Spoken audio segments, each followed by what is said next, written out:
Here we have it. 11 of 2nd Samuel. Let's see if we can wrap this up tomorrow. We just might be able to. I know we've covered a lot. That being said, if you miss any part of this narrative, definitely go back and watch the videos so you can understand the gravity of where we're at right now. But there's a turning point, as you may know, because Joab had killed King David's son, Absalom. And it was a big deal. It is a big deal for David, as we are going to read in this narrative here. And he's experiencing a lot of hurt. So let's go ahead and just start out with a quote to preface this, and then we'll get into this section of the narrative. It's not going to be too long this evening. So we have the quote, "Western wind, when wilt thou blow? The small rain down can rain. Christ, if my love were in my arms, and I in my bed again."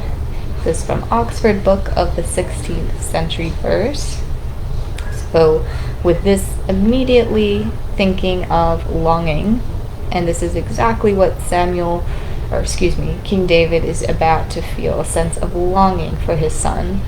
And this too, a longing for his bed, for his home, because King David is still actually out in the wilderness. He's on the very edges of the city, not quite entering the gates or anything like that. He's quite out there. It says here he crossed over to Gilgal at the end of this. So he's quite some distance away. He's not fearful to come back, but he's awaiting good news to be brought to him so he can return back to the kingdom. And we remember trusting the Lord, because he did put that trust in the Lord when he said, "Take the Ark of the Covenant back, and if it is God's will, I will be there to see it there, to see it back. I'll see it back in its place." So it was his intention, King David's intention, that he would be back and he would return to his kingdom in Israel. And it is what happens. So that is, again, trusting the Lord that everything works out, even if there is some bad involved, right? He does lose a son, and he'll learn about this now. One other thing in this quote, "Western wind, when wilt that blow?" So somebody had brought this to my attention. I've talked about this very briefly before, but a west wind often symbolizes bringing back the good after something bad has happened. So it's referenced in a lot of older texts. It's something that was paid much attention to, I guess, back then, and especially in biblical times. The different directions of where the wind is blowing from signifies a lot of different things. North wind can mean promotion. I have my notes here. South wind can mean a difficulty will pass or purpose is being fulfilled. East wind means premature death, calamities, not good, dryness, drought. A west wind is bringing back the good after something bad has happened. So how fitting is this quote, right? This is exactly how I imagine King David to be feeling during this time, right? He wants to return home. He has a sense of longing for his son, and he's waiting for the silver lining and the light to shine through this calamity. So here we go. We have chapter 18, line 27. The watchman said, "It seems to me that the first one runs like Ahimaaz of Zadok." "He's a good man," the king said. "He comes with good news."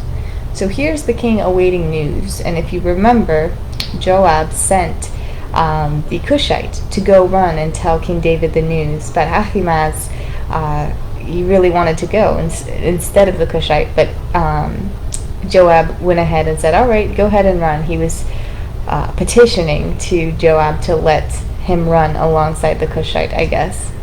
So that's what took place. And even though the Cushite left before Ahimaaz, they were in a foot race, remember? They caught up to one another, and he ended up beating him to the king. Again, why he wants to tell the king the news, maybe to soften the blow, and maybe it's for this reason, because the king views him as a good man. So whatever news that he'll bring, he might take it a little better, and he might take it a little lightly. So he asks, "Is the young man Absalom safe?" And I didn't put this, but Ahimaaz kind of goes around the question. He says, well, everything was done to protect you, and, everything is good. We destroyed the enemy. He doesn't specifically answer the question. So the king asks the Cushite, who follows closely behind, is the young man Absalom safe? And so the Cushite explains to him that he was killed. And immediately the king goes into mourning. He doesn't punish either Ahimaaz or the Cushite, even though the little birdies were whispering, that something bad may happen to them. He doesn't enact any violence because, as we know, King David's not really that type. He warrants punishment when it's due, but he's not really the type to seek revenge or lash out in a out-of-pocket way. I can't speak. It's the evening, right? Anyways. It says here, and for the whole army the victory that day turned into mourning. Because of that day the troops heard it said, the king is grieving for his son. So with this, they were all awaiting the king. They were expecting to celebrate since they did win the battle and since they did have the victory.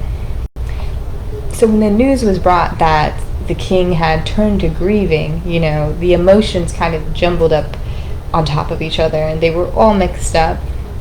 So it actually caused a bit of a riot. It's a good description, a bit of a riot within Jerusalem, and people were looting in a sense, and things were kind of in an uproar because people were debating whether to get drunk and celebrate or to mourn and be sad. So when you have that mix of emotions, it can cause a little bit of turmoil. For this reason, Joab goes and talks to the king, and he kind of gives him a scolding. We never really talked about Joab and how he's pretty like a violent figure, I would say. He's done some things during this chapter, if we can remember, that had been a little bit aggressive, I would say, and just angsty, enacting a lot of murderous things and violence. So without that, without harping on that too much, let's go into what Joab is saying to the king. Joab went into the house of the king. Went into the house to the king and said, "Today you have humiliated all your men who have just saved your life and the lives of your sons and daughters and the lives of your wives and concubines. Now go out and encourage your men. I swear by the Lord that if you don't go out, not a man will be left with you by nightfall. This will be worse for you than all the calamities that have come upon you from your youth until now." Alright, so there's some truth in what he's saying. The king needs to be a strong leader. He needs to return to his position in Jerusalem. He needs to be a part of everything again.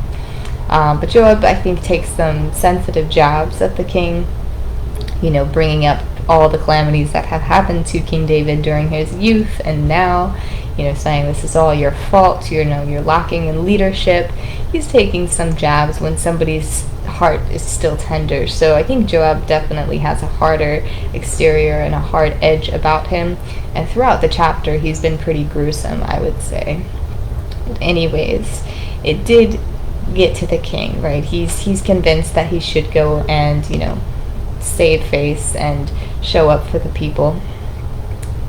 So let me just fix this here. It says, "Now the men of Judah come to Gilgal," should be Gilgal.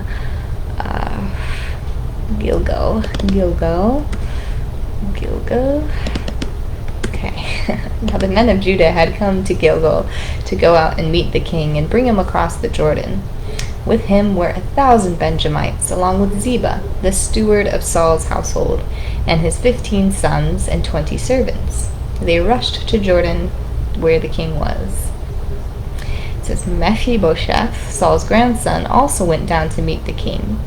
He had not taken care of his feet, or trimmed his mustache, or washed his clothes from the day the king left until the day he returned safely.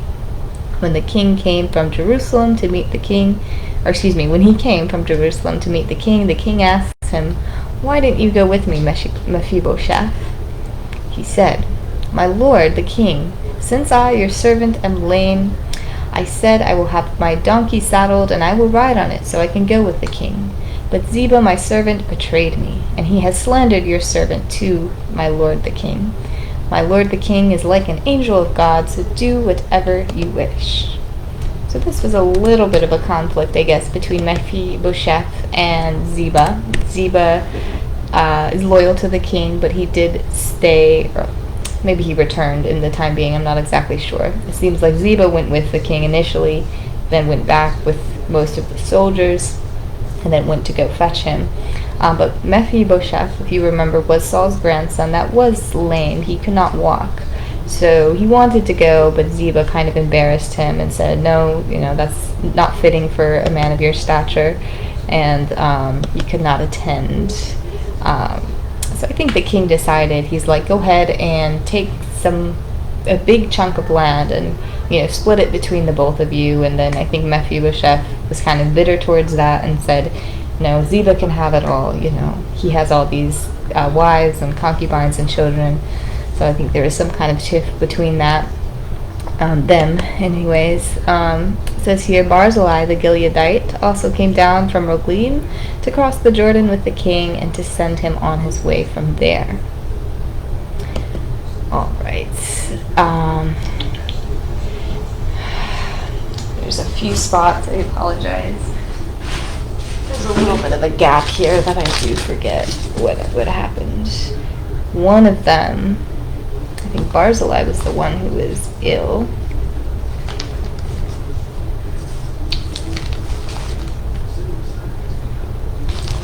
Samuel. Anyways, the king is being welcomed with open arms, right? He has a lot of individuals looking out after him to bring him home, which is a good thing. So part of what Joab was saying was a little bit of a dramatization. Let's see here.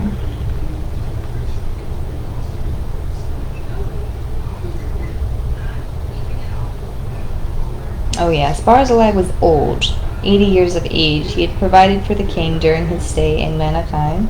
He was a very wealthy man. So the king was actually convincing Barzillai to go ahead and join him over in Jerusalem. He lived outside of the area. But Barzillai is saying, no, I'm so old. So he says here, let the servant return that I may die in my own town near the tomb of my father and mother. But here is your servant, Kimham. Let him cross over with the Lord my king. Do for him whatever you wish. So the king, being the generous person that he was going to invite Barzillai and his family to come live lavishly and to experience some of the royal wealth, essentially. Barzillai, he had a lot of wealth of his own, and he was quite old, of course, as I mentioned. So he sent his servant, son, his son, right?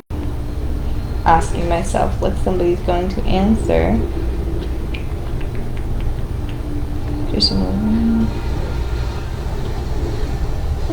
Kimlan.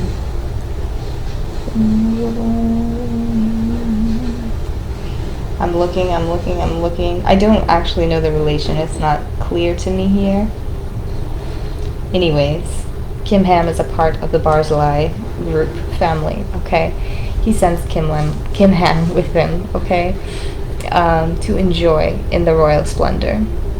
When the king crossed over to Gilgal, Kimham crossed with him, and all the troops of Judah and half the troops of Israel had taken the king over. All right. So this feels like a west wind, with all of the people joining King David and, going back and forth to escort him. It shows that he has a lot of love and camaraderie and people by his side, unlike what Joab said. Lots of people were there to support him and assist him in his stage of mourning and to get him safely back into the kingdom. So with all those people moving into Israel, it really does seem like a west wind, right? This is exactly what we were talking about before, and why it is good to trust in the Lord, good and bad, right? Things always work out in the end. There is no other way to see it or to witness it. It always works out for the better. So that's what we have to remember as we live on our daily lives. Things will always be okay, whether we think they will be or not. Anyways, that's all I have for you. Thanks for enjoying the evening with me. I hope to finish this up very soon. We're so close to being done. This one took a bit of time due to my personal affairs, but I appreciate you listening. Bye, guys.